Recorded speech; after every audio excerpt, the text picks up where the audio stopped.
চলে এসেছি মেয়েদের মাঠ। এখানে একটা বিরাট বট গাছ আছে, তোমরা দেখতে পারো। আমি বাইক থেকে নামছি, জাস্ট গাছটা তোমরা দেখো। বহু প্রাচীন, বহু পুরনো এই বট গাছ। না জানি কত ইতিহাস লেখা আছে এতে, না জানি কত কি দেখেছে। বহু ইতিহাসের সাক্ষী এই ইতিহাস নিয়ে এসে দাঁড়িয়ে আছে যুগ যুগ ধরে। এখানকার লোকাল লোকেদের সঙ্গে কথা বলে জানলাম এর বয়স নাকি কয়েকশো বছর।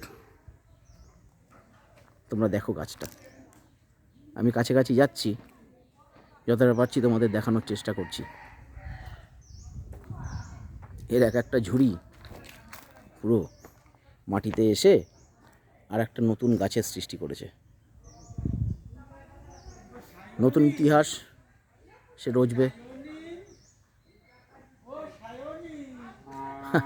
ওদিক থেকে আবার কেউ আওয়াজ দিচ্ছে। আর এটাই হচ্ছে মেয়েদের মাঠ। এখানে মেলা হয়, রাসের সময় এখানে খুব ভালো বড় মেলা হয়।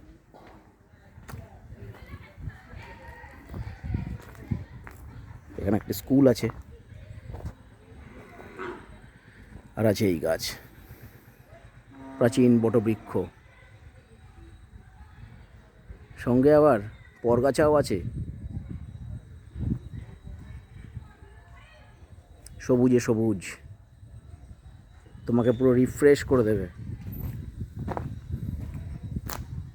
দেখে নাও শুধু।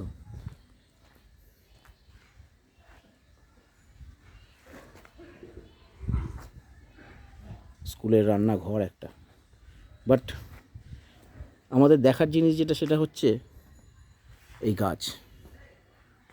বহু প্রাচীন এই গাছ, কয়েকশো বছর পুরনোর। আর এই গাছকে ঘিরেই বসে এখানকার বিরাট এক মেলা। এখানে রাসের সময় আর লক্ষ্মী পুজোর সময় বসে মেলা। আমি এবার তোমাদের দূর থেকে দেখাই। দেখো, প্রচুর পরগাছাকে আশ্রয় দিয়েছে।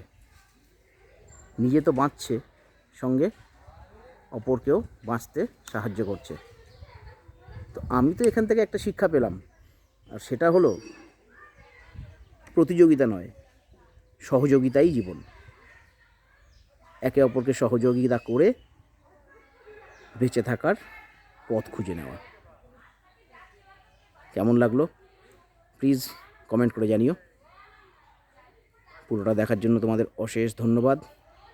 আর পারলে ছুটির দিনে টুক করে চলে এসো। আর সবার শেষে পরিচয় করিয়ে দিই যে ভাইকে আমি সঙ্গে নিয়ে এসেছি, যে ভাই আমাকে এত দূর নিয়ে আসতে সাহায্য করেছে। এই ভাই। হ্যালো গাইস, তোমার নামটা বলো। আমার নাম কুন্তল বাইন। কুন্তল বাইন। আর আমি দীপঙ্কর।